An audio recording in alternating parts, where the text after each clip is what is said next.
გამარჯობა.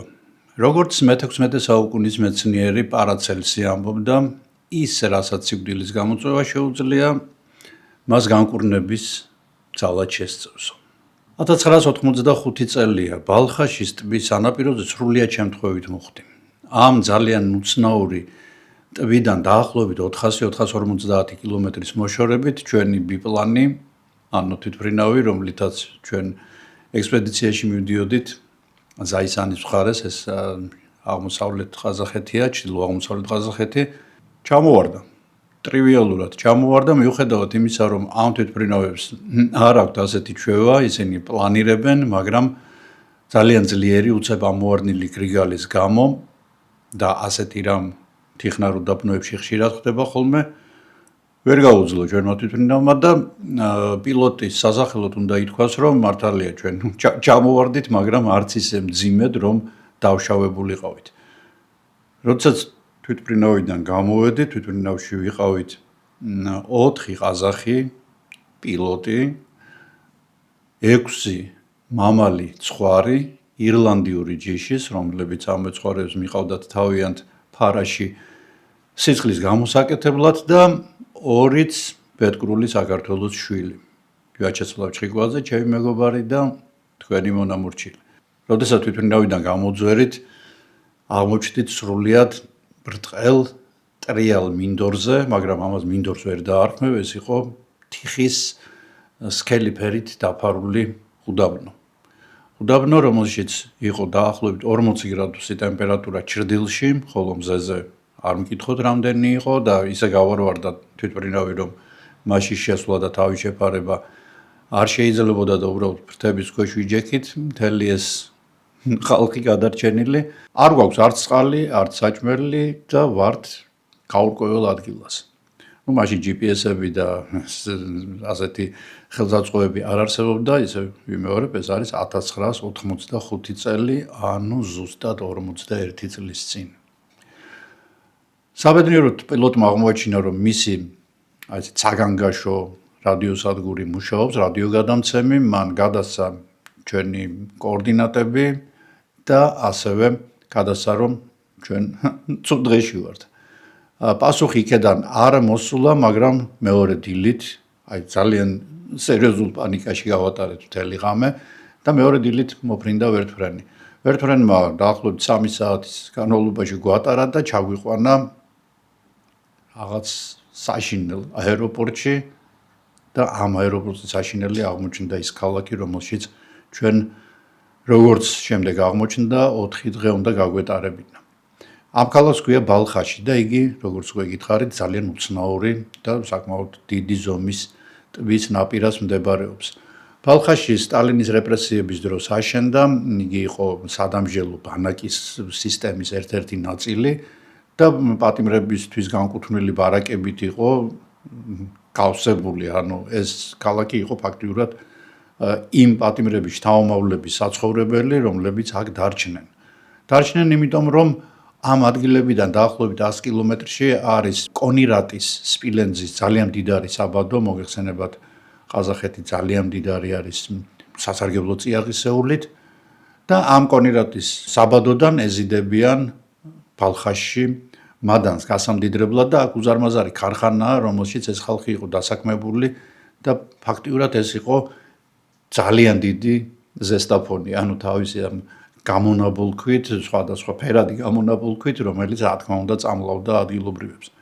მაგრამ რაღა მოწამლა უნდათ მათ, როცა ფაქტიურად 3-4 საათის შემდეგ ქალი, კაცი, მოზარდი ყველა იყო ალკოჰოლური თრობის ქვეშ. საშინელი, არც ქვია იმას დეპრესია, რაღაც კატასტროფა იყო ეს, არ იყო ქალაქი და მე ძალიან ბევრი ასეთი მსგავსი ქალაქები მაქვს ნანახი და დასახლებების ყოფილ საბჭოთა კავშირში, მე ხშირად მიწევდა სიარული სხვადასხვა ექსპედიციებში, მაგრამ ასეთი მართლა არაფერი მინახავს. ქალაქში დარჩენა საშინელება იყო, რა თქმა უნდა, ამიტომ ჩავაწყობდით ხოლმე საგზალს და იქვე სტეპში გავდიოდით, აი თიხნარ უდაბნოში გავდიოდით, რაღაც თქვათ იგივე გეოლოგიური ნიმუშების ასაღებად, ცოცხალი ფაუნის და ფლორის შესასწავლად და მართლაც აქ იმდენად რთული კლიმატური პირობებია, ანუ ზამთრობით აქ იცის საშინელი ქარბუქი და -45 გრადუსი ტემპერატურა ეცემა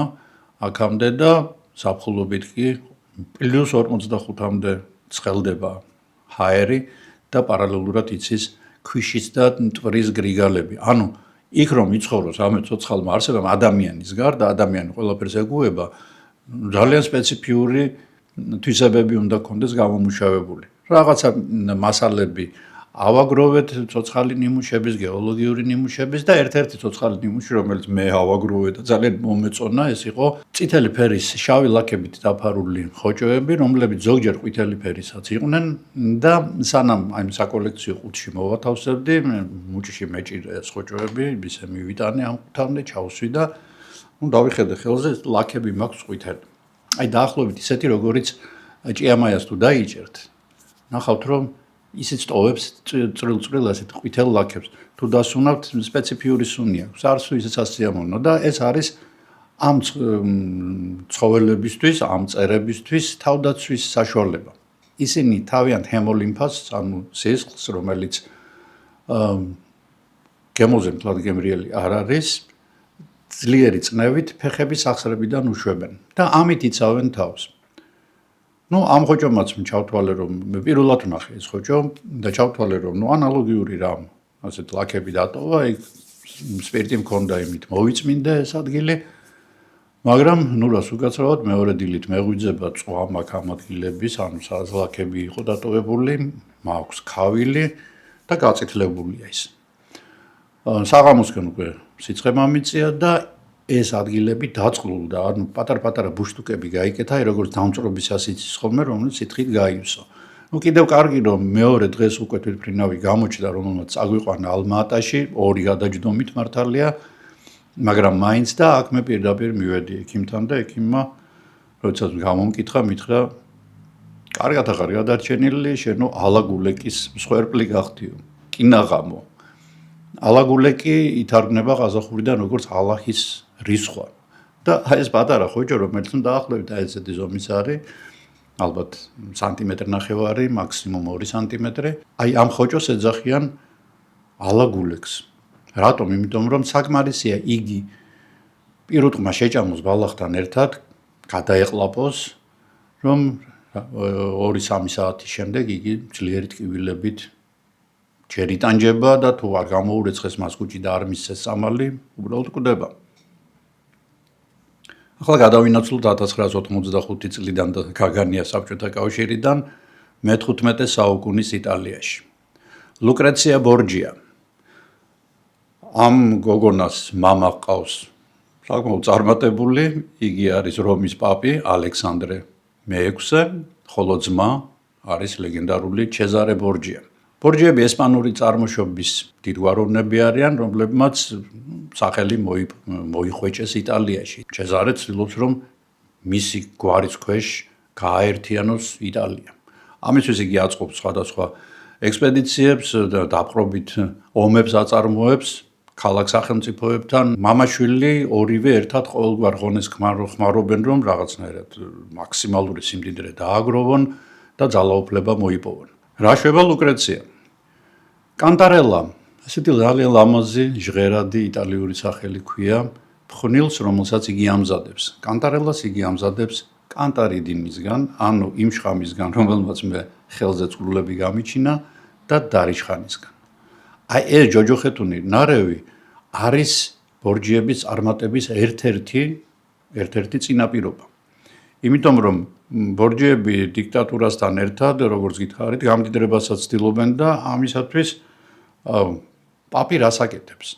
იგი ნიშნავს კარდინალებს.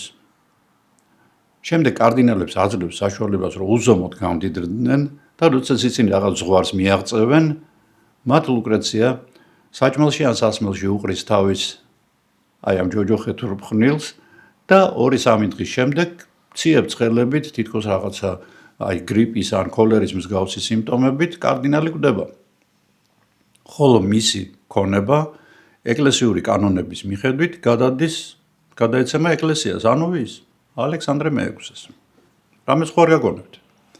ყველა პერიოდში ადამიანის განვითარების და ისტორიის, რაც მან ღმერთები გამოიგონა თუ აღიარა, აი ამ სხვადასხვა ღმერთებს ამოფარებული და მათ სახელებს ამოფარებული ქურუმები ყოველთვის იყენებდნენ თავიანთ მდგომარეობას მაქსიმუმზე. გამდიდრებისთვის და ასევე ხელისუფლების ხელში ჩასაგდებად. და ამაში მათ ძალიან ხშირად ეხმარებოდათ მომწამლავი ნივთიერებები და გაიხსენეთ თუნდაც ძალიან ცოტა ხნის წარსული საქართველოს ისტორიიდან. ბორჯიები ლუკრეციას საშუალებით არა მხოლოდ ეკლესიურ ქონებას და კარდინალების ქონებას იგდებდნენ ხელს, არამედ ჩეზარე თავის პოლიტიკურ მიზნებსაც აღწევდა. მან მაგალითად ერთ-ერთი წვეულების დროს ეს არ არის ბოლომდე დამტკიცებული, მაგრამ ასე ამბობენ, რამდენიმე ათეული მაღალჩინოსანი ოფიცერი გამოასალმა სიცოცხლეს ლუკრეციას ხელით და მისი პყნილის საშუალებით. და ამან მას საშუალება მისცა თითქოს რომ ჩრდილოეთ იტალიის არმიის ხედართავარი გამხდარიყო. ხედართავარი ის გახდა და ზოგჯერ საკმაოდ წარმატებულ ლაშქრობებსაც აწყობდა. მაგრამ 1503 წელს 13 აგვისტოს მამა შვილმა ჩეზარემ და ალექსანდრე მეექვსემ კარგად გემრიელად ისადილეს და 2 საათში მუცლის გვრემა დაეწყოთ. პაპმა ძალიან სწრაფადვე წაიღო წერილი გაღმა პირზე, ხოლო ჩეზარე კარგახნით ჩაწვა ლოგინში, მისი ორგანიზმი მოერია, როგორც შემდეგ აღმოჩნდა მოწამვლას, მაგრამ მთელი ცხოვრება მერე ხელით ატარებელი გახდა, ძალიან დააძაბუნა ამ მოწამვლამ და დღემდე არ იციან სპეციალურად მოწამლეს ისინი თუ შემთხვევით გაუვარდა ვიღაცას მათ საჭმელში ეს შხამი. ხო, რომ არ დამავიწყდეს გარკვეული დოზით კანტარიდინი, ანუ ის შხამი, რომელმაც მე ხელი გამიფუჭა და ბორჯიები თავიანთ ზრახვებს ისრულებდნენ, ეს კანტარიდინი მე-19-მე-20 საუკუნეში ძალიან პოპულარული იყო. იგი ასრულებდა იგივე როლს, რასაც დღეს ვიაგრა ასრულებს. ანუ მისი მცირე თერაპევტიული დოზებით მიღება იწვევდა მყარ და გრძელვადიან ერექციას. მართალია საკმაოდ საშიში იყო მაშინ ამ წამლის მიღება, მაგრამ რას არ გააკეთებს მამაკაცი იმ საქმეში, რომ სირცხვილი არ ჭამოს. კანტარის ვუსიკოტორია, ასე ქვია, ვასიკოტორია, არა, ვუსიკოტორია. ასე ქვია ხოჭოს, რომელიც შვედეთში ბინადრობს, მწვანე ფერის ხოჭოა, რომელიც საკმაოდ რაოდენობით შეიცავს კანტარიდინს და მის გამზადდებოდა იმდროინდელი ვიაგრა. ვენერულ დაავადებებსაც კურნავდა. ანუ შხამი, როგორც პარაცელსი ამბობს, დიდი რაოდენობით კლავს, მაგრამ გარკვეული რაოდენობით იგი წამალია. როგორც ხვდებით, დღეს მე შხამებზე მექნება საუბარი, მათ წარმოშობაზე, გამოყენებაზე, საშიშროებაზე, თუ როგორ იყენებენ და აი როგორ დღესაც იყენებენ მათ პოლიტიკური მიზნების მისაღწევად, თხრობა საკმაოდ საინტერესო იქნება და ამიტომ გთხოვთ ბოლომდე უყუროთ ვიდეოს, შემდეგ დაწეროთ კომენტარები და თუ მოგეწონებათ, რა თქმა უნდა, მოიწონოთ. ხშირად მეკითხებიან, რა მენატრება ყველაზე მეტად აქ, ევროპაში. რა თქმა უნდა, ხალხთან ერთად ჩვენი მიწისურნელი და ის გემოები, რომლებსაც ვერაფრით შეცვლი. სწორედ ამიტომ მინდა გაგიზიაროთ Taste of Georgia-ს პრემიუმ ნაკრები. ეს არ არის უბრალო საჩუქარი. ეს არის ყუთში მოთავსებული საქართველოს ნაწილი. ხსნით ნაკრებს და იქ ხვდებათ მზით გაჯერებული ჩურჩხელა, სურნელოვანი სვანური მარილი, ცხარე აჯიკა და კავკასიონის ფერდობების ყვავილების თაფლი. და რა თქმა უნდა, მისი უდიდებულესობა ქართული ღვინო. განსაკუთრებულ ეფექტს ქმნის სუფრა, რომელზეც ჩვენი საამაყო ანბანია მოკარგული და თბილისური აივნის ხის სუვენირი. ეს ის დეტალებია ნებისმიერ გარემოს ქართულ მუხტს რომ სცენს. ნაკრებში ახლა უკვე ჩვენი ბავშვობის მეგობრებიც არიან. წუნა და წრუწუნა, თოვლის გუნდა, დევი და რა თქმა უნდა ბატიტასიკო. ეს პატარა ფიგურები ნებისმიერ გულს გაათბობს. და რაც მთავარია, სპეციალურად ჩემი მაყურებლებისთვის კომპანიასთან ერთად გადავწყვიტეთ განსაკუთრებული საჩუქარი გაგვეკეთებინა. თუ გამოიყენებთ ჩემს პრომო კოდს, რომელსაც ახლა ეკრანზე ხედავთ, სტანდარტული 7%-ის ნაცვლად მიიღებთ 20%-იან ფასდაკლებას. ეს ფასის მეხუთედია, რაც მართლაც იშვიათი შეთავაზებაა. ნაკრების გაგზავნა უკვე მთელი ევროპის მასშტაბითაა შესაძლებელი. ტარიფებს ხედავთ ეკრანზე და დეტალები ვიდეოს აღწერაშიც იქნება. გაითვალისწინეთ, რომ ნაკრების შემადგენლობა შეგიძლიათ თქვენი გემოვნებითაც შეცვალოთ. ამ ნაკრების შეძენით თქვენ არა მხოლოდ საუკეთესო საჩუქარს შეიძენთ, არამედ ჩემს არხსაც დაუჭერთ მხარს. დარეკეთ ამ ნომერზე, შეუკვეთეთ თქვენთვის სასურველი შემადგენლობა და სადაც არ უნდა იყოთ, შეიგრძენით საქართველოს გემო. სანამ უშუალო ძირითად თემაზე გადავალთ, ძალიან მოკლედ მიმოვიხილოთ თუ რას წარმოადგენენ შხამები და რამდენი ჯგუფი არსებობს მათი. ბუნებრივი წარმოშობის თუ ადამიანის მიერ სინთეზირებულ შხამებთან ჩვენ ყოველდღიურად გვაქვს ურთიერთობა, ნებისმიერი ქიმიური ნივთიერება, რომელსაც თქვენ კანჯინაში ინახავთ და ისინი გეხმარებიან სხვადასხვა საყოფაცხოვრებო საქმიანობაში, ყველა პოტენციური შხამია. ზოგი კანზე მოხვედრისას იწვევს კანის გაღიზიანება, ზოგი თვალის ან პირის ღრუში ლორწოვანს აღიზიანებს, ან თუ მისი შეწოვა მოხდა შეიძლება ადამიანის სერიოზულად მოიწამლოს, ამიტომ ნორმალურ ქვეყნებში ყველა ესეთ პრეპარატს აქვს სპეციალური აღნიშვნები, თქვენ კარგად ხედავთ, თვალის გამობანა, პირის გამობანა და რა თქმა უნდა ბავშვებისგან მორიდება, პირველივე ნიშანი არის, რომ ბავშვებისგან ძალიან შორს უნდა იყოს ეს პრეპარატი, ეს ქიმიური ნივთიერება. ზოოტოქსინები, ანუ ზოოლოგიური შხამები.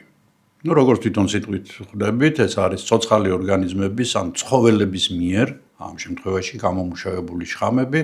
ასეთებია უკვე ნახსენები კანტარიდინის შემცველი ხოჭოები, კრაზანა, ფუტკარი, კელა, რომლებიც საკმაოდ წარეთ იკვინებიან და ამ კვენის დროს შეყავთ თავიანთი შხამი ჩვენს ორგანიზმში და მერე იწყება ტკივილი და ყვირილი და გაქცევა და გამოქცევა, ცივების დადება და შელოცვები. თუ ადამიანს ალერგია აქვს, რა თქმა უნდა, ეს ძალიან სერიოზულია და ამ შემთხვევაში მომენტალურად უნდა მიმართოთ ექიმს. მორიელები, ობობები, გომბეშოები, ჩვენში გავრცელებული გომბეშო სხვათა შორის ხის ბაყაყიც, რა თქმა უნდა, ძალიან სუსტი და უსუსტესი, თქვათ, გომბეშოც თქვა ხელი წაუსვათ და ჩემი თვალში ამოისვა, შეიძლება წვა იგრძნოთ, თორე ის რომ გომბეშოც ხელი მოვკიდე და მეჭიჭები გამიჩნდა, ეს არის ზღაპრები. შხამიანი გველების რამდენიმე სახეობაა ჩვენთან და მე ამ ვიდეოში კარგად მაქვს ეს შხამიანი სახეობები განხილული და ვისაც არ გინახავთ, აუცილებლად ნახეთ, ძალიან საინტერესო და შემეცნებითი ვიდეოა და საჭირო ვიდეოა.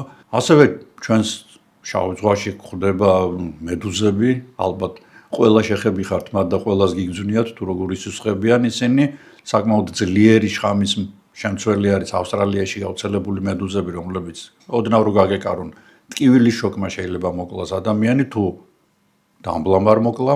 ასევე თევზები, მაგალითად ზღვის დრაკონი, ზღვის ეშმაკი, რომელიც ჩვენს სანაპიროებსთან არიან გავრცელებული და ამათ შესახებაც მე ამ ვიდეოში მაქვს უკვე საუბარი და აუცილებლად ნახეთ ისიც თუ არ გაქვთ ნანახი, თუ როგორ დავიცვათ თავი, სად ნახოთ ისინი, სად არ გადავაწყდეთ შემთხვევით და სხვა შორის ზღვის თევზები, ჩვენში გავრცელებული ზღვის თევზები, ზოგიერთი შხამი, რომელიც მათ ფარფლებში აქვთ. თუ ის მოხდა ადამიანის ორგანიზმში, შეიძლება ტკივილის შოკმა მოკლას. თვითონ შხამმა კი არ მოკლას და შხამი როგორც წესი არ კლავს ჩვენი თევზების, მაგრამ ტკივილი იმდენად ძლიერია, რომ იგი თუ არ გააყუჩეთ, შეიძლება უბრალოდ ტკივილმა გადაიყვანოს ადამიანის ჭკუიდან და საბოლოოდ მოკლას კიდეც. ტროპიკებში გავრცელებული ცხოველები განსაკუთრებული შხამიანობით გამოირჩევიან. ფიტოტოქსინები გახლავთ უკვე მცენარეული შხამები. ჩვენ ძალიან გვიყვარს ხოლმე ხომ დელოზე წამოგორება, მე პირადად ძალიან მიყვარს. იქვე სადღაცა ბალახის ან ყვავილის მოგლეჯა და პირში გაჭრა ამ ყველაფერს. ეს ძალიან საშიშია და ეს 60-ისეული სიამოვნება შეიძლება ძალიან მძიმე დაავადებად, მძიმე მოწამვლად გადაგიქცეთ, იმიტომ რომ მცენარეები, განსაკუთრებით ყვავილოვანი მცენარეები, წიწოვნები არა. მათ ახასიათებთ ალკალოიდების, ანუ მცენარეული შხამების დაგროვების უნარი. ამით რა თქმა უნდა ისინი თავს იცავენ. ხა კაქტუსი თუ ეკლებით იცავს თავს, თქვათ იგივე ლენცოფა, ან თქვათ შმაგა იცავს თავს იმ უძლიერესი შხამებით, რომელიც მათში შედის. სხვათა შორის იგივე ლენცოფა, რომელიც ჩვენში არის გავრცელებული, ძალიან ხშირად გვხვდება ხოლმე ესეთ ნასახლარებზე, მიტოვებულ ეზოებში, ასევე არის შმაგა, იგივე ბელადონა, და რატომ ბელადონა? იმიტომ რომ იგი შეიცავს ძალიან ძლიერ შხამს, ალკალოიდს, ატროპინს. ატროპინი თქვენ ყველა მიცით, ვისაც თვალის პრობლემა გქონიათ, ექიმა რო თქვენი თვალი დაათვალიეროს შიგნიდან, ამიტომ მასში აწვეთებენ ხოლმე ატროპინს და რა ხდება ამ დროს? თვალის გუგები ფართოვდება და ადვილი ჩასახედი ხდება თვალში. მაგრამ პარალელურად თქვენ რაღაცა პერიოდის განმავლობაში ძალიან ცუდად ხედავთ. ხარისხი გივარდებათ, ანუ რაღაც 270 კილობაიტიან ფაილებს ხედავთ, მაგრამ ნელ-ნელა მერე აღდგენა ხდება. და ბელადონა რატო ქვია? იმიტომ რომ იტალიელი ქალბატონები ამ სცენარის წვენს იწვეთებდნენ თვალებში, უფართოვდებოდათ მათ გუგები და ისედაც შავი თვალები კიდევ უფრო შავად უჩანდათ და ძალიან ლამაზად გამოიყურებოდნენ. თუმცა ვინ მოსწონდათ, იმას ვერ ხედავდნენ. ასევე საერთოდ უძლიერესი ტოქსინია, რა თქმა უნდა, ყაყაჩოს წვენი, რომელიც დიდი დოზებით კლავს, ხოლო მცირე დოზებით იწვევს ეიფორიას, მისგან მოგეხსენებათ ეს ოპიატური პრეპარატები მზადდება. სამხრეთ ამერიკაში გვხვდება ძალიან საინტერესო მცენარე სტრიქნოს ტოქსიფერა. ამ სტრიქნოს ტოქსიფერას ინდიელები აგროვებენ, შემდეგ ნაყავენ და მისგან გამოდენილ წვენში ასველებენ ისრებს, ისრის პირებს. ამის შემდეგ ისინი იწყებენ ნადირობას ამ ისრებით და საკმარისია იგი ნებისმიერი ზომის ძუძუმწოვარა ცხოველს მოარტყან, იქნება ეს მაიმუნი, კაპიბარა თუ ტაპირი, არ აქვს მნიშვნელობა. შხამის სისხლში მოხვედრიდან რამდენიმე ხანში ცხოველებს ეწყებათ კიდურების დამბლა. კიდურების დამბლა ნელ-ნელა გადადის სხეულის დამბლაში და საბოლოოდ ჩერდება სუნთქვა, ჩერდება გული. ამ შხამს იგი კარგად შეისწავლეს, ქვია კურარე. კურარე, რომელიც დღეს თერაპევტიული მიზნებით, დამცირე რაოდენობით გამოიყენება როგორც ტკივილგამაყუჩებელი, ასევე ძლიერი კუნთების ძლიერი რელაქსანტი, ანუ მოდუნებას იწვევს იგი კუნთების ნარკოზისთვის ძალიან კარგი საშუალება. ბაქტეროტოქსინები, რომლებსაც ჩვენ ძალიან კარგად ვიცნობთ. Clostridium botulinum, ბოტულოტოქსინი, მის მიერ გამომუშავებული შხამი. იგი ხდება ხოლმე კონსერვებში, სადაც ანაერობული პირობები, ანუ სადაც ჟანგბადი არ არის და ამ ბაქტერიას მხოლოდ ამ შემთხვევაში შეუძლია გამრავლება. და გამრავლებისას იგი ამ ტოქსინებს გამოიმუშავებს. საკმარისია ადამიანის ორგანიზმში მოხდეს ბოტულოტოქსინი, რომ იგი ჯერ ბრმავდება, შემდეგ მას ეწყება დამბლა კუნთების და ბოლოს უჩერდება სუნთქვა და უნდა ადამიანი კვდება. რაც შეეხება Clostridium botulinum-ის დადებით თვისებას, ამას ქალები ძალიან კარგად იცნობენ და კაცებიც ყოველ შორის ამ ბოლო დროს. ეს გახლავთ ბოტოქსის ძირითადი შემადგენელი ნაწილი. რა თქმა უნდა, გაწმენდილი ბოტულოტოქსინი, მაგრამ ტოქსინი. ტოქსინი, რომელიც კუნთებში შეყვანისას, სპეციალურ ადგილებში შეყვანისას იწვევს ამ კუნთების დამბლას. და ამ დამბლის შემდეგ სწორდება ნაოჭები და ადამიანი იღებს შედარებით უფრო ახალგაზრდა გარეგნობას, იერს უბრალოდ. მაგრამ ზედმეტი თუ მოგივიდათ, ალბათ გინახავთ ხალხი, რომელსაც ვერ იცინეთ, ხო? ესეთი სიცილი აქვს, არანაირი მიმიკა არ აქვს, გაშეშებული სახე აქვს, როგორც ნიღაბი, ეს არის ბოტულოტოქსინით ზედოზირება, შეიძლება ითქვას, რომელიც ძალიან ხშირია და ადამიანს ეგრევე ეტყობა, რომ ბრიყვის გამომეტყველება აქვს ხოლმე და ეგრევე ეტყობა, რომ ამ ტოქსინით არის ერთობოდა ძალიან ზედმეტად. ახლა რაც შეეხება კიდევ ერთ ჯგუფს ტოქსინებისა, რომელსაც ასევე ჩვენ ძალიან გვეშინია და ამის გამო ხალხი ძალიან დიდ სიამოვნებას იკლებს, ეს არის მიკოტოქსინები, ანუ სოკოების ტოქსინები. სოკო მოგეხსენებათ, ეს არც მცენარე, არც ცხოველი, ჩვენ სოკოებზე ორი დიდი ვიდეო გვაქვს და აუცილებლად ნახეთ, ვისაც არ გაქვთ ნანახი, აი ბუმბლის საშუალებით არ გამოტოვოთ, მართლა ძალიან საინტერესოა და ჩვენში გვხვდება რამდენიმე შხამიანი სოკო. პირველ რიგში ეს გახლავთ თეთრი შხამა, ამანიტების ჯგუფიდან და ამანიტები ზოგადად საკმაოდ ძლიერი შხამით გამოირჩევიან, მაგრამ განსაკუთრებით თეთრი შხამა, მისი შხამი არ იშლება არც თბური დამუშავებით, არც მოხარშვით, არც შეწვით. რამდენიმე ათეული ადამიანის მოკლა შეუძლია ერთ სოკოს, იმდენად ძლიერი არის მისი შხამი. ასევე ამანიტა მუსკარია გახლავთ ეს ყველაზე ლამაზი სოკო ალბათ ჩემის აზრით წითელკუდა სოკო რომელსაც ბავშვები ცხატავენ ხოლმე ხშირად მაგრამ იგი შეიცავს საკმაოდ ძლიერ ალკალოიდს უпростоრად მიკოტოქსინს მუსკარინს რომელიც იწვევს მცირე რაოდენობით მიღებისას იწვევს ეიფორიას იწვევს ჰალუცინაციებს იწვევს მოგზაურობას სხვა განზომილებებში მაგრამ ძალიან დიდი რაოდენობით უნდა შეჭამოთ ეს სოკო, რომ ადამიანი ცუდად გახდეს და მოკლას. როგორც წესი, დღეს მას იყენებენ როგორც აი მიკროდოზინგს ეძახიან, აი მიკროდოზინგის საშუალებით, ბევრი ამბობს, რომ განიკურნა ნევროზებისგან, უძილობისგან, შფოთვებისგან და ასე შემდეგ. არ ვიცი, მე ამის რეკომენდაციას ვერ მოგცემთ, მაგრამ უკვე რაღაც ქვეყნებში უკვე დაშვებული არის მისი პრეპარატები. და სხვადასხვა ამანიტების ჯგუფს ეკუთვნის ამანიტა ცეზარი, ანუ კეისრის სოკო, ანუ გენიალური ნიყვი, რომელიც ერთადერთია ალბათ ამ ოჯახში, რომელიც არ არის შხამიანი და რომელიც არის უგემრიელესი. მე მართლაც საოცარი სოკო. არის რა თქმა უნდა მინერალური წარმოშობის შხამები, მაგალითად დარიშხანი, ყველაზე ცნობილია თალიუმი და ასე შემდეგ.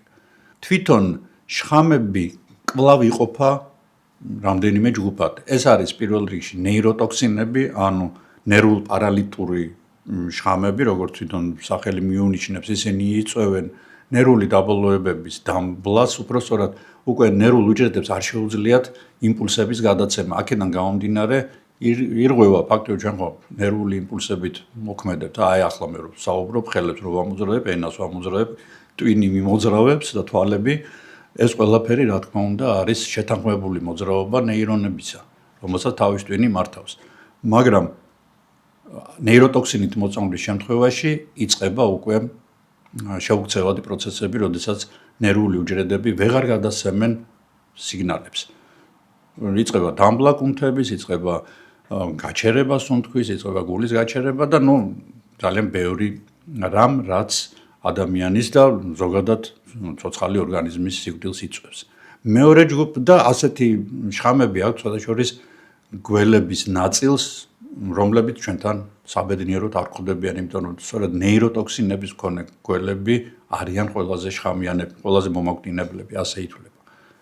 მეორე არის ჰემოტოქსინები, ანუ სისხლის შხამები, სისხლის საწინააღმდეგო შხამები, მაგალითად ასეთი ჩვენს გველებში ყველას ასეთი შხამი აქვს, ყველაზე მეტი და ძლიერი აქვს გიურზას. რა შვება გიურზა შხამი მაგალითად ორგანიზმში მოხვედრისას? იგი აზიანებს სისხლძარღვებს, ხდება შინაგანი სისხლჩაქცევები, იწყება საკმაოდ ძლიერი ინტოქსიკაცია ღვიძლის და თირკმელის და ყველაფერი ეს ჯამში საბოლოოდ ადამიანს კლავს. მაგრამ გიურზას ნაკბენები ძალიან იშვიათია, იმიტომ რომ როგორც წესი ეს გველი გაურბის, ისევე როგორც ნებისმიერ ცხოველი ადამიანს და ძალიან უნდა იჩალიჯო რომ გიურზამ გიქმნოს. აი ბოლოს როდის გაგიგიათ რომ ვინმესთვის ეკბინა გიურზას, ხო, ან ნებისმიერ შხამიან გველს.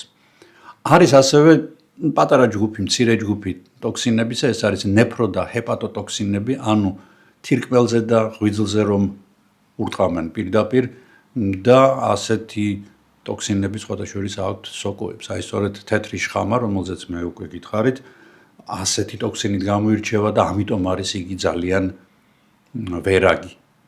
იგი პირდაპირ ურტყამს ჩვენს ორ მთავარ ფილტრს, თირკმელს და ღვიძლს. ისინი კარგავენ სისხლის გაწმენდის ფუნქციას და რაც ხდება, მერე ის ხდება. 3099 წელი ჩვენს წელთაღრიცხვამდე. ძველ ბერძენ ფილოსოფოს სოკრატეს გამოუტანეს სასიკვდილო განაჩენი. რატომ? იმიტომ რომ დამსმენმა თქვა, რომ სოკრატე არ აღიარებს ჩვენს ღმერთებს და იგი რყნის ახალგაზრდობას. განაჩენიდან ერთი თვის თავზე მას მიუტანეს თასი, რომელშიც ჩასხმული იყო ციკუტას ნაყენი. ციკუტა ჩვენშიც გვხვდება აფხაზეთში, კერძოდ ბზიფის ხეობაში მინახავს, მე კოდორის ხეობაშიც მინახავს. ძალიან დიდი გავრცელება ჩვენთან არ აქვს, იმის იქეთ არ მაქვს ნანახი მართალი გითხრათ და მე ლიტერატურაში მოვიძიე და არც გვხვდება სხვაგან, რომელიც ეს ციკუტა შეიცავს ციკუტოტოქსინს. ციკუტოტოქსინს შეიცავს აბა რას, ხო, სხვას. და ეს არის ნეიროტოქსინი. სცენარეული ნეიროტოქსინი, რომელიც საკმაოდ სწრაფად კლავს ადამიანს.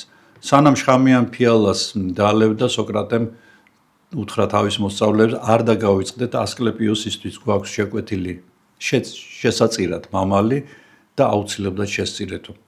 ესე ბედის ირონიით ასკლეპიოსი მოგეხსენებათ მედიცინის ღმერთი იყო. ასე დაამთავრა უდიდესმა ფილოსოფოსმა თავისი სიცოცხლე და ეს ჩვენამდე მოღწეული პირველი მაგალითია შხამის პოლიტიკური მიზნებით გამოყენების. ძველ რომში შხამებით ოპონენტების თავიდან მოცილება ეს ხელოვნების დონეზე იყო აყვანილი, სწორედ აქ ჩნდება პირველად პოლიტიკური მკვლელობების მოსამზადებელი ინსტიტუცია სპეციალური, აქ ჩნდება პირველი სერიული კილერიც, რომელსაც რომ სახელი შემოინახა ისტორიამ ლოკუსტა აგრიპინას ანუ ნერონის დედის შეკვეთით მოკლა კლაუდიუსი შხამიანი სოკოს გამოყენებით. შხამიანი ალბათ თეთრი შხამა უყო მის საკვებში, თეთრი შხამა ყველგან არის გავრცელებული, მისი პოვნა არც ისე ძნელია და როგორც ამბობენ, არა მხოლოდ თეთრი შხამა იყო 100%-იანად რომ მომკვდარიყო კლაუდიუსი, ამიტომ მანო აკონიტის ნაზავიც დაამატავა. ამის შემდეგ უკვე ლოკუსტა ნერონმა თავისი ოპონენტი ბრიტანიკუსის მოსაწამლად გამოიყენა და ფოტო დამოიწყდა მე და ამისთვის ძალიან დიდი ბოდიში ფიტოტოქსინებს როცა ვახსენებთ, რა თქმა უნდა, ჩვენი კოლხი მედეაც უნდა გავიხსენოთ, აიეტის ქალიშვილი, რომელიც ძალიან კარგად ფლობდა სცენარეებისგან შხამების მიღების ტექნოლოგიას. გადაშერს ჩვენს ფილმში, რომელიც ხმავლის მთის ექსპედიციის შესახებ არის გადაღებული, იქ ჩვენ ვამბობთ, რომ როგორც ჩანს ძველბერძნული მითოლოგიით, ხმავლის მთა იყო ის კავკასიონის ის ნაწილი, სადაც იყო მიჯაჭვული ამირანი იგივე პრომეთე და მის ძირში იყო ჰეკატეს ბაღები, ანუ ბაღები, სადაც მედეა აშენებდა სამკურნალო მცენარეებს. მოგეხსენებათ, იგი გრძნეული იყო და გარდა შხამებისა, რა თქმა უნდა, სამკურნალო მცენარეებსაც აშენებდა. ჩვენმა ექსპედიციამ იქ მართლაც ბოტანიკოსების დახმარებით აღმოაჩინა ძალიან დიდი ბიომრავალფეროვნება სამკურნალო მცენარეებისა. შემთხვევითია ეს თუ მედეასგან დარჩენილი მცენარეებია, ეს უკვე მომავალი ექსპედიციების დასადგენია. ეკატერინე მედიჩი, შხამების დედოფალი, როგორც მას უწოდებდნენ. ეკატერინემ მოწამვლის ტექნოლოგიები ხელოვნების დონეზე აიყვანა. მას ყოველთვის თან ახლდა მისი პირადი პარფიუმერი რენე ფლორენციელი და მისი მაღაზია პარიზში არ იყო მხოლოდ სუნამოების ადგილი. აქ შხამებიც მზადდებოდა. რენე როგორც კლასიკური ალქიმიკოსი და მოდი თქვათ ქიმიკოსიც და კლასიკური პარფიუმერი იყენებდა დისტილაციის მოწინავე მეთოდებს, სხვა შორის დისტილაცია არაბების გამოგონილია და ალკოჰოლ არის არაბული სიტყვა. პარფიუმერია და ტოქსიკოლოგია ფაქტიურად ერთი მეცნიერების ორი მხარეა. სუნამოების ძლიერი სუნი კარგად ფარავს ძლიერი შხამების სუნს. არსებობს ასეთი ლეგენდა, რამდენად მართალია იგი არავინ იცის, მაგრამ ამბობენ და მიაწერენ ეკატერინე მედიჩიც, რომ ჟან ლამბრე, ანუ ნავარას დედოფალს აჩუქებს ეკატერინემ ხელთათმანებს, რომელიც გაჟღენთილი არის, სურნელოვანია, საოცარი სუნი აქვს ამ ხელთათმანებს, მაგრამ ამ სუნის მიღმა იმალება ძალიან ძლიერი მომწამვლელი ნივთიერება, როგორც ვარაუდობენ დარიშხანისა და სხვადასხვა მცენარეული ალკალოიდების ნაზავი. და როდესაც დედოფალი ჩაიცვამს ამ ხელთათმანებს, იგი რამდენიმე დღის შემდეგ კვდება ესეთი სიმპტომებით, რომ ვერავინ ვერ ადგენს, იგი მოიწამლა თუ ქოლერით თუ რაღაცა სხვა ბაქტერიული დაავადებით დაიღუპა. რენეს არსენალში შედიოდა სამი ძირითადი ბიოლოგიური აქტიური ნივთიერება, ალკალოიდი, ეს გახლავთ ბელადონას ატროპინი, ეს გახლავთ აკონიტის აკონიტინი და ციკუტას კონინი. აი ეს სამი ნეიროტოქსინი, მცენარეული ნეიროტოქსინი 100%-ით კლავდა ადამიანს და იმას თუ კიდე დაიშხანს დაამატებდი, ის მკვლელობის იარაღი კიდე რამდენიმე საუკუნე იმუშავებდა. ასევე ეკატერინეს აბრალებენ, რომ იგი წამლავდა თითქოს იმ წიგნების ფურცლებს, რომლებსაც მსხვერპლი კითხულობდა და ზოგჯერ ხდება ხოლმე, არ ვიცი, ამდენად არის მიღებული, მაგრამ ენას ისველებდნენ ხოლმე და ისე ფურცლავდნენ და აი იქ იყო წასმული სწორედ შხამი, რომელიც შემდეგ კლავდა ადამიანს. არ ვიცი, წაკითხული თუ არა, ნანახი მაინც გექნებათ უმბერტო ეკოს რომანის ვარდის სახელის მიხედვით გადაღებული ფილმი, სადაც სწორედ არისტოტელეს კომედიების წაკითხვის გამო აი ეს მთავარი კლავს თავის ქვეშევრდომებს, ბერებს, სწორედ ამ მეთოდით. არისტოტელეს წიგნის ფურცლები მოწამლულია და საკმარისია მას შეეხოს დაინტერესებული ადამიანი, რომ იგი კვდება. იქ ასეთი გამართლება აქვს ამ ადამიანს, რომ ქრისტეო არ იცინოდაო და აქედან გამომდინარეო ჩვენც არ გვაქვს უფლება რომ ვიცინოთო და კომედიები საერთოდ ამოსაღები და დასაწვავი და გადასაგდებიო. იყო ასევე, როგორც ამბობენ, მოწამლული სანთლები, როდესაც სანთელი იწვოდა, იგი გამოყოფდა ქიმიურ ნივთიერებებს, რომლებიც წამლავდა ადამიანს. და ეს მართლაც არ ვიცი თუ ეს მართლა ასე იყო, თუ ეს ლეგენდა არ არის, მართლაც გენიოსები ყოფილან ქიმიაში ხუთიანი უწერიათ. მე დამავიწყდა, მე თქვა, ეს მოტანილი მაქვს მე აქ. აი ხედავთ თქვენ. კარტოფილი, ჩვეულებრივი კარტოფილი, რომელსაც ჩვენ ყოველდღიურად ვიყენებთ. ყოველდღიურად თუ არა, ყოველ შემთხვევაში ძალიან ხშირად და მე ძალიან მიყვარს. აი ამ ყლორტების ძირებში დაგროვილი არის ახლა სოლანინი. ტოქსინი, რომელსაც კარტოფილი გამოიმუშავებს. კარტოფილი, პომიდორი, ესენი ძალყურძენასებრთა ოჯახიდან არიან და ძალყურძენა ერთ-ერთი უძლიერესი შხამის შემცველი მცენარეა. ამიტომ არის სხვადასხვა რომ აი მწვანე პომიდორი მაინც და მაინც არ არის რეკომენდირებული რომ ჭამოს ადამიანი. დამჟავებული კი დამჟავების პროცესში იქ იშლება ეს მომწამლელი ნივთიერებები. სოლანინი არის უფრო მეტი რაოდენობით ახალ კარტოფილში, რომელიც ჩვენ ძალიან გვიყვარს, მაგრამ იგი თერმული დამუშავებისას ნაწილობრივ იშლება. ძალიან ბევრი უნდა შეჭამოს, ახლა ადამიანმა 10 კილო კარტოფილი უნდა შეჭამოს, უღმათ მაგალითად ის ახალი კარტოფილი რომ მოიწამლოს. არ მგონია ხე ჩვენ შორის ასეთი იყოს. მაგრამ აი მწვანეს კარტოფილს რაც შეეხება, როდესაც იგი იწყებს გამწვანებას და გამწვანებას იგი იწყებს მაშინ, როდესაც მზეზადებს და ეს ძალიან ჭკვიანური მეთოდი არის თავდაცვის კარტოფილისგან. წვანდება ის მოგეხსენება და აი მწვანე ადგილებში საკმაოდ დიდი რაოდენობით გროვდება სოლანინი. ამიტომ მწვანე კარტოფილის ჭამას არ გირჩევთ. და რისთვის არის ეს? მოხვდა იგი მიწის ზედაპირზე, გამწვანდა და დაადგა თავზე რაღაცა ცხოველი და შეჭმას უპირებს, მაგრამ დახედა და მწვანე არ შეჭამს, იმიტომ რომ მან უკვე გენეტიკურ დონეზე იცის, რომ მწვანე კარტოფილი გამოიწვევს მასში პირღებინებას, კუჭის აშლას და ბევრ არასასიამოვნო მომენტს. ამიტომ თქვენც რომ ეს ყველაფერი თავიდან აიცილოთ და თუ მაინც და მაინც გინდათ ასეთი კარტოფილის ჭამა, მაქსიმალურად მოაჭერით ის მწვანე ადგილები და ჩადით თეთრ ფენამდე. აი ეს ჩვეულებრივი კარტოფილიც შეიძლება იყოს მომწამლელი. ახლა წავიდეთ ამ ყველაფრიდან იმ ძირითად თემაზე, რომელზეც კიდევ ერთ ძირითად თემაზე, რომელზეც მე დღეს მინდა გესაუბროთ. მედიჩიდან წავედით და ციკუტადან და 399 წელი ჩვენ წელთაღრიცხვიდან საბჭოთა კავშირამდე. რა შეიცვალა? პრინციპში ბევრი არაფერი. თუ ეკატერინე მედიჩის დროს შხამი იყო ინდივიდუალური ოსტატობა და პარფიუმერული ხელოვნება, მე-20 საუკუნეში აი საბჭოთა კავშირის პერიოდში ეს პროცესი უკვე ინდუსტრიულ რელსებზე დადგა და ფლორენციელი პარფიუმერები შეცვალეს საბჭოელმა ქიმიკოსებმა. კამერა, ლაბორატორია X, ლაბორატორია 12, ეს არის ერთი და იგივე ლაბორატორიის სხვადასხვა დასახელებები. ეს არის საბჭოთა კავშირში ალბათ ყველაზე გასაიდუმლოებული ლაბორატორია, რომელიც მხოლოდ საბჭოთა კავშირის დაშლის შემდეგ გახდა მის შესახებ ცნობილი ფართო მასებისთვის. ეს იყო ადგილი, სადაც იგონებდნენ იდეალურ შხამებს და აწარმოებდნენ მათ.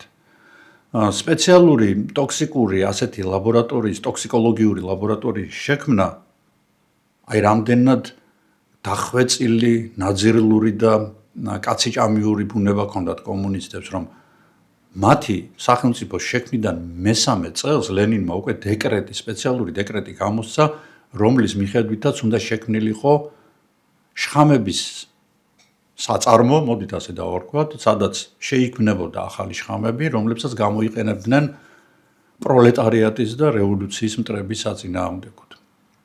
ეს ხდება 1921 წელს. ანუ მესამე წელს ფაქტიურად რევოლუციის გამარჯვების. კარგ იდეას, კარგი ხელმძღვანელი ჭირდება და ასეთი იპოვეს გრიგორი მაირანოვსკი. მაირანოვსკი დაიბადა იმავე ქალაქში, რომელშიც მე, რომელიც მე ძალიან მიყვარს, ბათუმში. და დაიბადა იმ ქუჩაზე, სადაც მე ვცხოვრობდი. არის შეიძლება ბებიაჩემი იცნობდა კიდეც ან ბაბუაჩემი. მან ჩააბარა თბილისის სამედიცინო ინსტიტუტში, როდესაც იგი ახალი გახსნელი იყო 1919 წელს, მაგრამ იქვე შექმნა რაღაცა რევოლუციური ჯგუფი, რომელსაც დაარქვეს ბუნტი.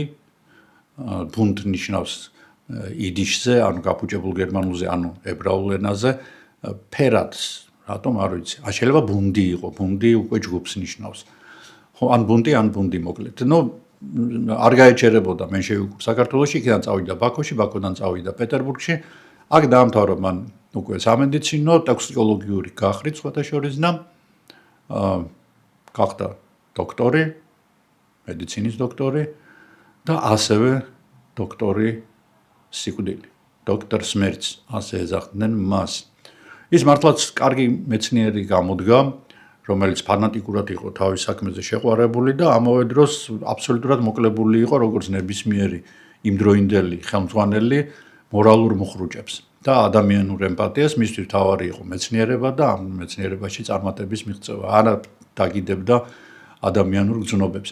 იმ პერიოდში ეს არის 1936 წელი NKVD-ს, ანუ Народный комиссариат внутренних дел, შინაგან საქმეთა სახალხო კომისარიატის ხელმძღვანელი, რომელსაც შემდეგ უკვე ბერია დაიკავებს ამ ხელმძღვანელის სავარძელს, გახლავთ ჰენრიხ იაგოდა და მისი მოადგილე იაკობ შპიგელგლასი. იბარებს მაირანოვსკის და ეუბნება, რომ აი ესეთი მდგომარეობაა, ჩვენ გვაქვს ასეთი ლაბორატორია, მაგრამ შენ უნდა დახვეწო ის რაღაც თლად კარგად ვერ მუშაობენ, უნდა დაიხვეწოს იქ ქიმიური ნივთიერებები, რომლებიც საშუალებას მოგცემენ ჩვენ ისე მოკლათ ჩვენი ოპონენტები, რომ კვალი არ დავტოვოთ, რომ ზედმეტი ხმაური არ ატყდეს. იმიტომ რომ საბჭოთა კავშირს უკვე ფაქტიურად მეტნაკლებად აღიარებულია მსოფლიოში და არ უნდა გამოჩნდეს ახლა ისეთ კაცი ჭამიათ, როგორიც სინამდვილეში არის. 26 წლიდან ეს ლაბორატორია უკვე მთელი სიმძლავრით ამუშავდა, კამერას ეძახიან მას, როგორც გითხარით და განუსაზღვრელი ფინანსები და აპარატურა და შესაძლებლობები, რეაქტივები, ყველანაირი, რასაც მოითხოვენ აქვს და არც ლაბორატორიული ცუდი სიტყვა, მაგრამ გამოსაცდელი ობიექტები აკლიათ. ასეთები არიან სიკვდილმისჯილები. მოგეხსენებათ, ეს ის პერიოდია, როდესაც სტალინური რეპრესიები უკვე მთელი ძალით მუშაობს, იქ არაა გარჩევა, ვინ ვის კლავს, ვინ ვის ასმენს, ეგრეთ წოდებულ ტროიკებს გამოაქვთ, განაჩენზე ასობით განაჩენი, სასიკვდილო განაჩენი გამოდის ყოველდღიურად ამ მანქანის ბორბლებ ქვეშ ისრისება, რა თქმა უნდა, ქართული გონი, მწერლები, პოეტები, მხატვრები, რეჟისორები, კომპოზიტორები, რა ვიცი, თუ კი ნაღები ჰქონდა საქართველოს და შორის საკავშირო სხვა მოკავშირე რესპუბლიკებს, ყველგან მოხადეს ეს ნაღები და გაუნათლებელი და ესეთ უსაქმური ბოგანოები აღაზევეს სამწუხაროდ. რა თქმა უნდა, ექიმებიც მოყვნენ, ინჟინრებიც და რა ვიცი, ფაქტიურად მთელი ის ხალხი, რომელსაც რაღაცის შექმნა შეეძლო ქვეყნისთვის. და სწორედ აი ეს ხალხი მიყავთ მაირანოვსკისთან და მაირანოვსკი მათზე ცდის მომწავლენ ნივთიერებებს. შემდეგ იგი სხვადასხვა სტალინის დროს დაიჭირეს, შემდეგ გაათავისუფლეს, მერე ხრუშჩოვის დროს დაიჭირეს კიდევ და აი სწორედ მაშინ მოყვა, რომ ჩვენებებში იგი ამბობდა, რომ ჩვენ სპეციალური ფანჯარა ქონდა ისეთი, საიდანაც ჩვენ ვაკვირდებოდით აი მოწამლულ ადამიანებს, წამლავდითო საკვების საშუალებით, მისხურებით, კანზე დაწვეთებით, კან ქვეშ შეყვანით, კუნთებში შეყვანით, ანუ ყველანაირ მეთოდებს ცდიდნენ, რომელი უფრო ეფექტური იყო, რომელი შხამი უფრო ეფექტურად კლავდა და რომელი შხამი რაც თავარი არტოვებდა კვალს გარკვეული პერიოდის შემდეგ, ანუ იშლებოდა. და მათ იპოვეს კიდეც ასეთი ნივთიერებები და ერთ-ერთი არის აი კუსტვის მიდამოებში ახლა თუ გახვალთ მაგალითად თქვენ შეამჩნევთ აი ამ ულამაზეს მცენარეს. და სხვადასხვა ძალიან ინტენსიურად გამოიყენება ეს მცენარე ჰამბურგის გამწვანებაშიც. ეს გახლავთ იგივე უცუნა, იგივე კოლხიკუმი და მისი მთლიანი მცენარე, ბოლქვებიდან ამოდის, მრავალწლიანი ყვავილია. მისი მთელი ეს სხეული მცენარის შეიცავს უძლიერეს შხამს კოლხიცინს. კოლხეთთან არის დაკავშირებული, ხედავთ, ხო? კოლხიცინი არის ნეიროტოქსინი. ამიტომ არ გირჩევთ ამ მცენარეების, ამ ყვავილების მოგროვებას კი ძალიან ლამაზებია, მაგრამ ხელზე მოხვედრისას შეიძლება გაღიზიანება გამოიწვიოს, ან ღმერთმა დაიფაროს, პირში მოხდეს ეს ტოქსინი და შეიძლება საკმაოდ მძიმე მოწამვლა გამოიწვიოს. მით უმეტეს რომ მოწყვეტიდან რამდენიმე წუთში ამბოლი ჭკნება და ყველანაირ სახეს კარგავს. აი ეს კოლხიკუმი შეყავს მაირანოვსკის თავიდან ადამიანების ორგანიზმში და აკვირდება მათ. გადის 3 საათი და დაკვირვების ქვეშ მყოფ ადამიანს უჩერდება გული, უჩერდება სუნთქვა. კოლხიკუმმა თავის საქმე მოათავა, ანუ გული გააჩერა და ისეთ ნივთიერებად დაიშალა, რომ იგი არ დარჩა ორგანიზმში ხილებად, ანუ სამხილი არ არის. მაგრამ ერთი მინუსი აქვს, რომ დიდი რაოდენობით უნდა შეიყვანო ორგანიზმში. ხა დიდი რაოდენობით ასე არ გამოდის, ხო? ხა კაცვე თუ დაიჭირე შენ და იქ მთელი ნემსი შეუშვი ვენაში, ეს რაღა ჩუმადკვლელობა გამოდის, ხო? ეს ბარემ ესროლე და დაამთავრე. ასევე იგი ცდის კურარეს. კურარე როგორც გითხარით, ეს ინდიელების მიერ გამოცლილი ესეთი მცენარეული შხამია, საკმაოდ ძლიერი, სათითურა დიგიტალისი იგივე, რომელიც ძალიან ლამაზი მცენარეა და მისგან გულის გლიკოზიდებს ამზადებენ, რომ ეს ალკალოიდია, საკმაოდ ძლიერი, მაგრამ მცირე რაოდენობით, ისევე როგორც ვალერიანას ანუ კატაბალახას ალკალოიდი, იგი გულის კუნთის ნორმალში მომყვანიც არის. იპრიტების ჯგუფი გაზების, რომლებიც გამოიყენებოდა პირველი მსოფლიო ომის დროს, გვამური შხამები, იგივე ბოტულოტოქსინი, რა ვიცი, ყველაფერი ეს იცდება ამ ლაბორატორიაში და უკვე წარმოებასაც კი იწყებს, ну, მცირე რაოდენობით, რა თქმა უნდა, ეხა იქ მაღაზიაში კი არ იყიდებოდა ეს შხამები, იმ მცირე რაოდენობით, რომელიც საჭირო იყო ოპონენტების მოსაცილებლად, ამ რაოდენობით იგი უშვებს უკვე ამ შხამებს.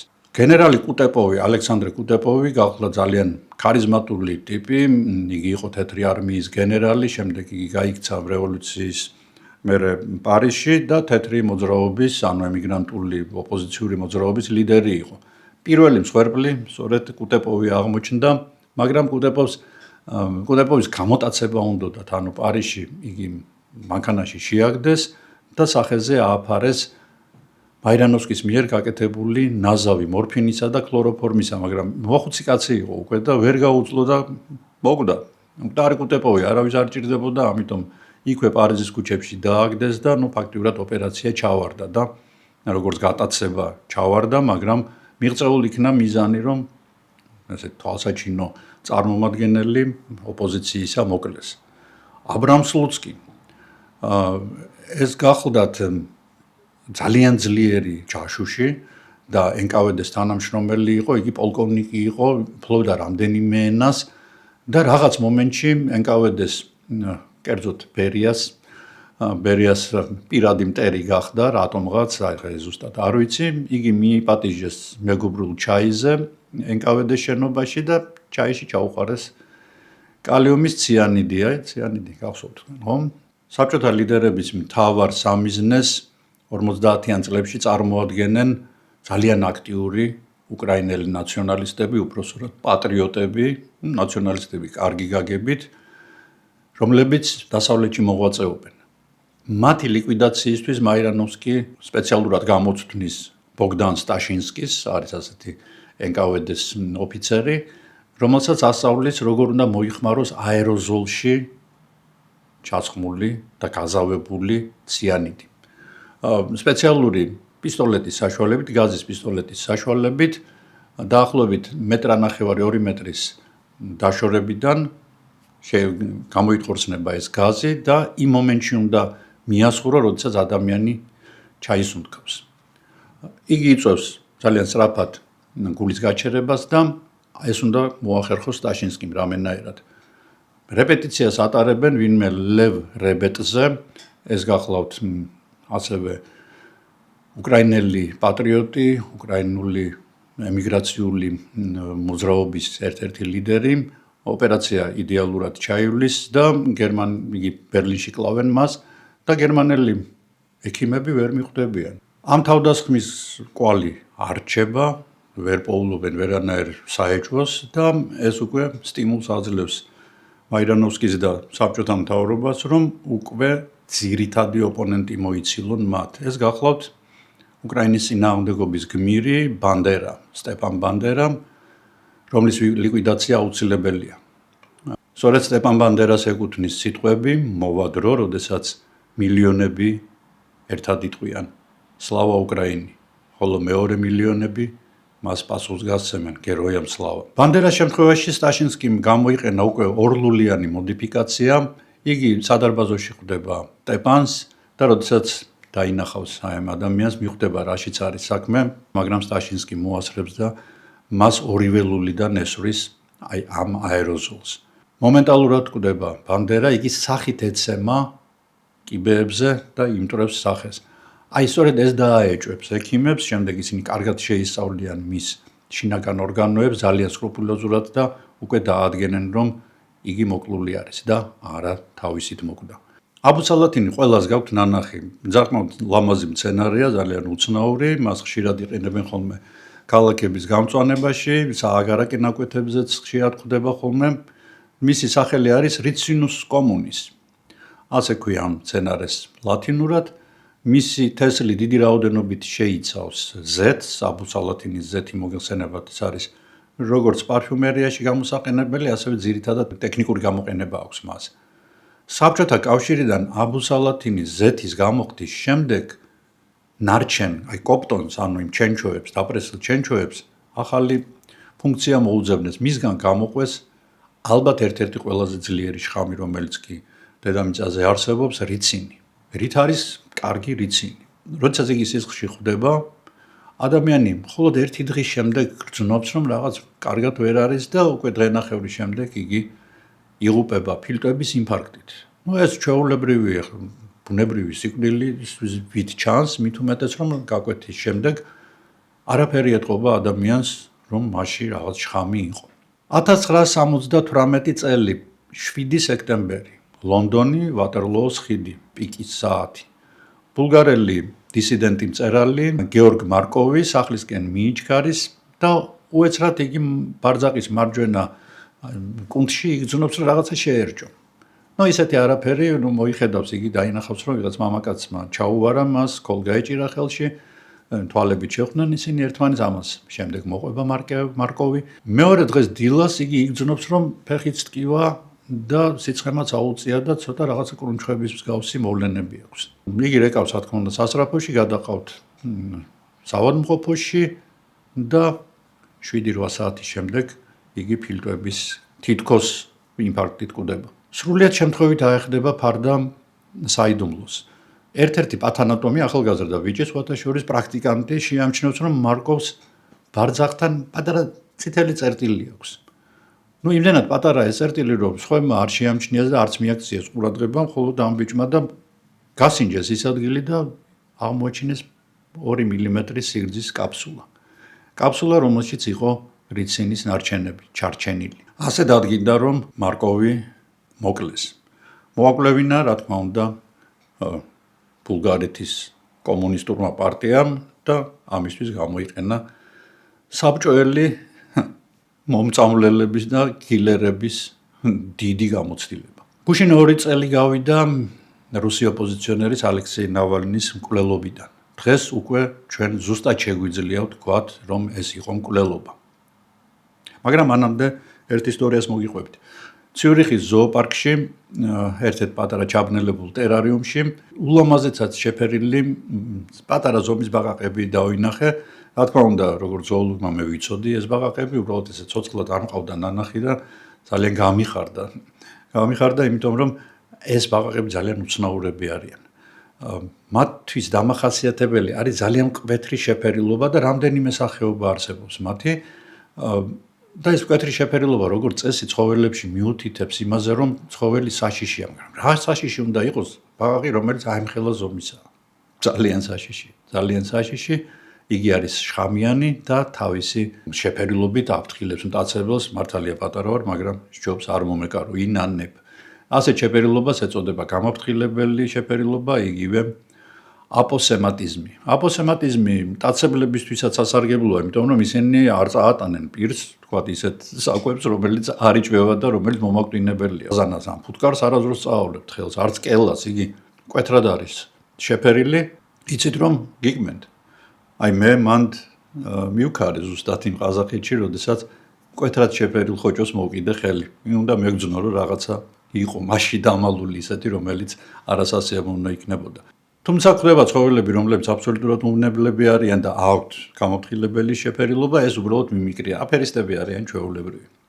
დენდრობატიდები, ასე ქვია ოჯახს აი ამ ბაყაყებისა, ეს ხის ბაყაყების ოჯახია, რომლებიც სამხრეთ ამერიკაში, კოლუმბიიდან და ეკვადორიდან მოყოლებული ცენტრალურ ამერიკამდე, კოსტა-რიკის ჩათვლით არიან გავრცელებული. და რა აკავშირებს ციურიხში ნანახ ბაყაყებს და ეკვადორში და კოსტა-რიკაში გავრცელებულ ბაყაყებს იამალო-ნენეცის ოლქში მომხდარ, ციმბირში მომხდარ კვლელობასთან. 2024 წლის 16 თებერვალს რუსეთის ფედერაციის კოლონიების გაერთიანების სამმართველო ავრცელებს ცნობას, რომ 47 წლის ასაკში საჯარიმო იზოლატორში უკვე 295 დღე მჯდომი ოპოზიციის ლიდერი ალექსეი ნავალნი გარდაიცვალა. გარდაიცვალა გულის უკმარისობით და ექიმებმა დასკვნა პათანატომებმა, რომ თავდაპირველი დასკვნა სწორი იყო და გაკვეთის შედეგად დადგინდა, რომ ნამდვილად გულის შეტევით გარდაიცვალა ახალგაზრდა მამაკაცი, რომელიც სხვა შორის წინა დღით მას სასამართლო ჰქონდა, სადაც კიდევ დაუმატეს მას სროკი, როგორც რუსები ამბობენ, და შენურად გამოიყურებოდა. გაჩნდა იმავე წამს, რა თქმა უნდა, ეჭვი, რომ ნავალნი მოკლეს. მაგრამ რა მეთოდით?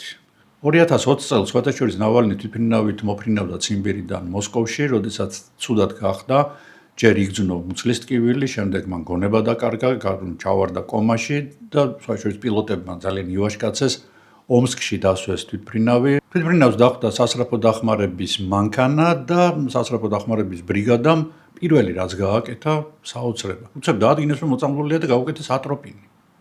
ატროპინი და ამან გადაარჩინა ნავალნის სიცოცხლე.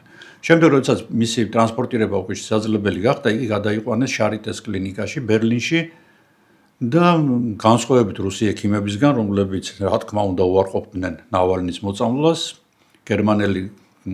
გერმანელმა ექიმებმა 2020 წლის 2 სექტემბერს უკვე პრეს-რელიზი გამოაქვეყნეს და მათ თქვეს, რომ ოპოზიციონერი მოწამლეს, მაგრამ მოწამლეს რაღაცა უცნაური ნივთიერებით. ამ ნივთიერებას სახელად ქვია ნოვიჩოკი. ანუ ქართულად უთარგმნოთ ახალბედა ალბათ ხო ეს.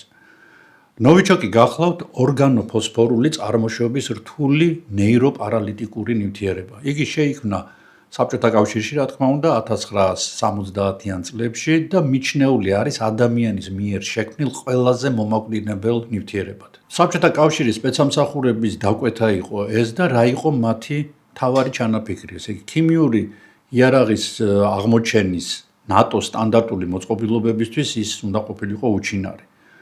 უნდა გადაელახა ქიმიური იარაღისგან დაცვის ნატოს აღჭურვილობა. უსაფრთხო უნდა ყოფილიყო გადასაზიდად. ეს ორი თითქოს შეუთავსებელი რამ არის.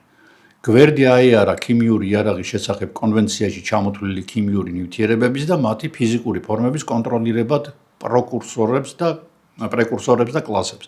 პრეკურსორი გახლავთ ნივთიერებები, რომელთა შერევის შედეგად წარმოიქმნება ახალი ნივთიერება, რომელიც ან მომწამვლელია, ან ნარკოტიკულია, ან სხვა. მიიჩნევა, რომ ყველა ეს მოთხოვნა დააკმაყოფილა ამ ახალმა რეაგენტმა, რომელსაც ნოვიჩოკი დაარქვეს. ნოვიჩოკის ჯგუფის პატარა ოჯახია რა, რომელშიც პატარ-პატარა ნოვიჩოკები შედიან და მათ შორის ყველაზე ძლიერი იყო ის, რომელიც გამოიყენეს ნავალნის საწინააღმდეგოდ. თვითონ ნოვიჩოკი იმით არის კარგი, წყალებში კარგი რა თქმა უნდა, რომ მისი გადატანა მე შემიძლია ერთ ჯიბეში ჩავიდებ ერთ ნივთიერებას, მეორეში მეორეს და უშუალოდ გამოყენების წინ ამ ნივთიერებებს ერთმანეთში შეურებ და უკვე წარმოიქმნება ის ჯოჯოხეთური მასა, რომელსაც შეუძლია ათობით ადამიანი მოკლას. ცნობილია, რომ ნოვიჩოკი ყველაზე პირველად გამოიყენეს 1995 წელს. ძალიან საინტერესო მომენტია. იყო ასეთი ცნობილი ბიზნესმენი, ერთ-ერთი პირველი ბიზნესმენი, ერთ-ერთი პირველი მილიონერი ივან კივალიდი, იგი უცებ მოკვდა. შემდეგ გარდაიცვალა ის ექიმი, რომელმაც იგი გაკვეთა. შემდეგ გარდაიცვალა ზინაიდა ისმაილოვა, კივილიდის მდივანი, რომელმაც დაალაგა შეფის გარდაცვალების შემდეგ მისი კაბინეტი და 2 თვის თავზე გარდაიცვალა კიდევ 2 გამომძიებელი, რომლებიც შრეკას აწარმოებდნენ ამ ადამიანის კაბინეტში. მაშინ დაიჭირეს ვინმე ვლადიმერ ხუციშვილი, რომელიც იყო ამ კივილიდის პარტნიორი, შემდეგ იგი გაათავისუფლეს, შემდეგ იგი წავიდა საზღვარგარეთ, მერე დაბრუნდა, ისევ დაიჭირეს. მოკლედ იქ მთელი ისტორიები იყო, ეს ჩვენ არ გვაინტერესებს, მაგრამ ფაქტია ერთი, რომ ეს გახლდათ პირველი გამოყენება ნოვიჩოკისა ადამიანის წინააღმდეგ და როგორ გამოიყენეს იგი? ვიღაცამ მკვლელმა მაშინ მოგეხსენებათ ეს ტელეფონები იყო, ასაკრეფი, აი იმ მემბრანაზე დაყარეს ნოვიჩოკი და საუბრის დროს აი იგი ვიბრირებდა ეს მემბრანა და ამ ნოვიჩოკის მოლეკულებს ყრიდა ჰაერში და ამ დროს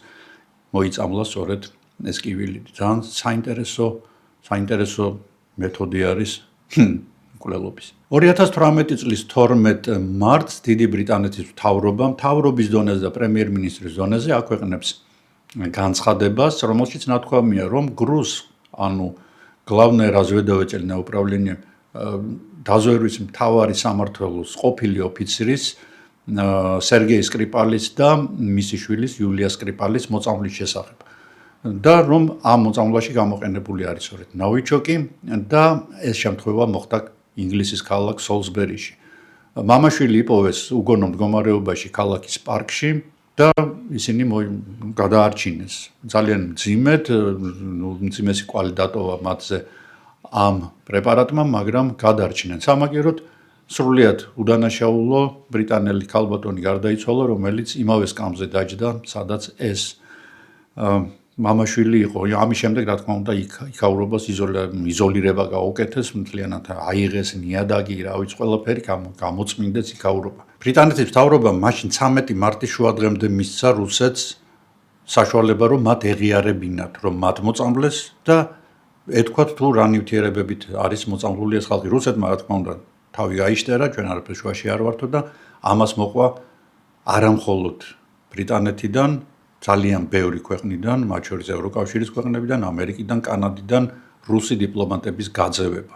ამ ნოვიჩოკის შორის გარდა იმ ქალბატონისა, რომელიც გარდაიცვალა, კიდევ დაზიანდა 21 ადამიანი, მათ შორის ჩვეულებრივი მოქალაქეები, პოლიციის და გადაუდებელი დახმარების მუშაკები და ის ხალხი, ვინც ჰოსპიტალში ადამიანებს უვლიდა. საბოლოოდ მთლიანად აი ამ ოპერაციაში ჩართული იყო 180 სამხედრო, ქიმიური და რადიაციული უსაფრთხოების 18 მანქანა და მაინც ვერ დაადგინეს თუ კონკრეტულად სად მოწამლეს მამაშვილი.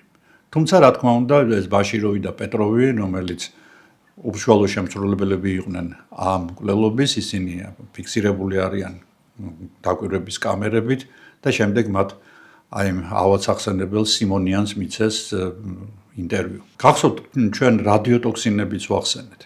აი ალექსანდრე ლიტვინენკოს მკვლელობა არ ყოფილა უბრალოდ მორიგი ოპერაცია, ეს იყო სადამსჯელო აქტი, რომელიც მოსკოვმა ჩაიდინა და რომელთაც დასაჯა თავისი ურჩი წარმომადგენელი. ლიტვინენკო გახლდათ KGB-ს, ანუ FSB-ს მოქმედი თანამშრომელი, რომელმაც გამოიტანა ძალიან ბევრი საიდუმლო ამაზრზენი ორგანიზაციისა. სისტემისთვის და FSB-სთვის და KGB-სთვის ის იყო ადამიანი, რომელმაც დაარღვია მთავარი პრინციპი, ომერტას პრინციპი, ანუ დუმილის პრინციპი, აღქმა და შიგნიდან დაიწყო რეჟიმის მხილება. მან ძალიან ბევრი რამ გააკეთა პუტინის რუსეთის პრესტიჟის შესალახად. ლიტვინენკო მოკლეს პოლონიუმის საშუალებით. პოლონიუმი გახლავთ რადიოაქტიული ნივთიერება. იგი ლუგავოი არის ასეთი დღეს დუმის დეპუტატია, სხვადასხვა რუსეთის პარლამენტის დეპუტატია.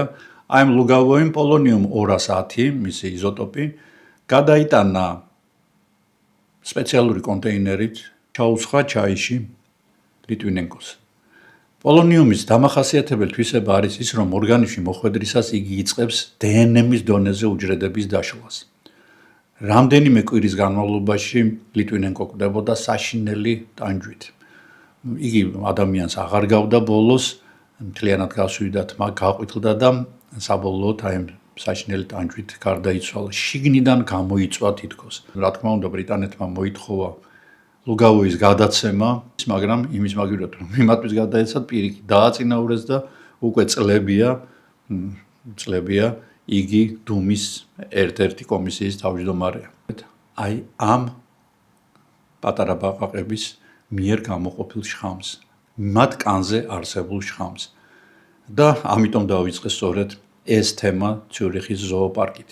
ეს ულამაზესი ბაყაყები არიან დენდრობატიდების ოჯახის წარმომადგენლები და როგორც გითხარით, მათი დარი შხამი საერთოდ არ არსებობს. 1974 წელს ნატურალური ქიმიური ელემენტების შემსწავლელმა მეცნიერმა ჯონ დეილიმ შეისწავლა ეს ბაყაყები, მას შემდეგ რაც კოსტა-რიკაში მოგზაურობისას მან ნახა თუ როგორ ადებდნენ ამ ბაყაყების სხეულს კოსტა-რიკელი ადგილობრივები ისრის პირებს და შემდეგ ამისრებით ნადირობდნენ და ისევე როგორ თქვა კურარეს შემთხვევაში აქაც ამ ბატრახო ტოქსინებით, ანუ ბაყაყის ტოქსინებით ხდებოდა ძალიან სწრაფად მოკვდინება მონანადირების.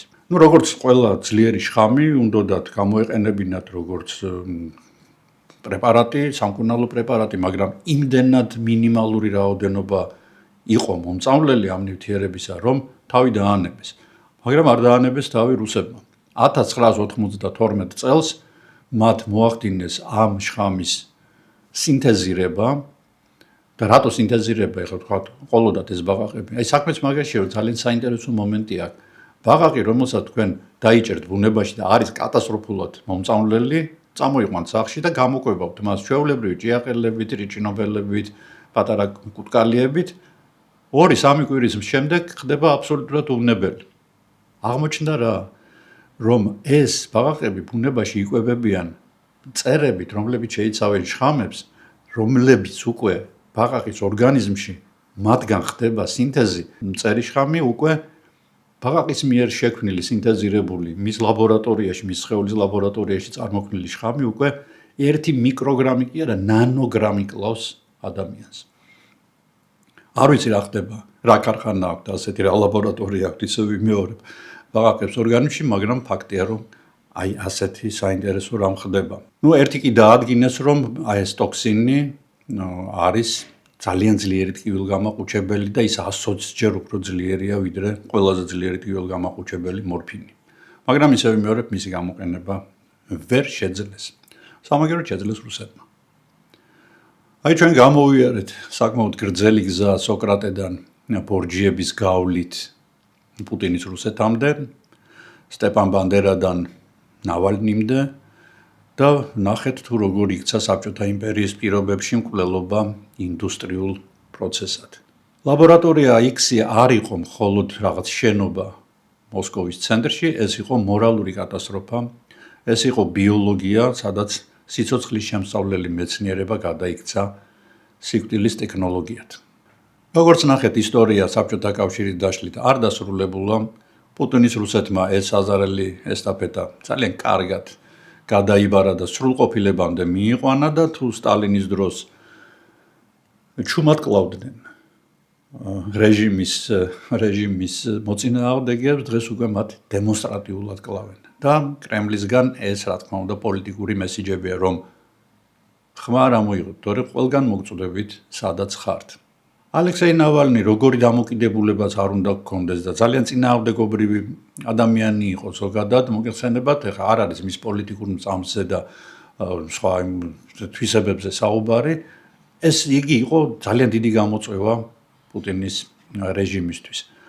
და იგი არა მხოლოდ გადაურჩა პირველ მოწამვლას, არამედ სოფლიოს გააგებინა, რომ პუტინი ასეთი ხერხით იცილებს თავის მოწინააღმდეგეებს და ამიტომ იგი ასე სამაგალითოდ დასაჯეს. როგორც ბიოლოგმა მე რა თქმა უნდა ვიცი, რომ შხამი ეს თავდაცვის იარაღი გახლავთ ბუნებაში, არის თავდასხმის იარაღიც მაგალითად გველებში, მორიელებში, ობობებში, მაგრამ ისინი გამოსაკვებად იყენებენ ამ შხამს.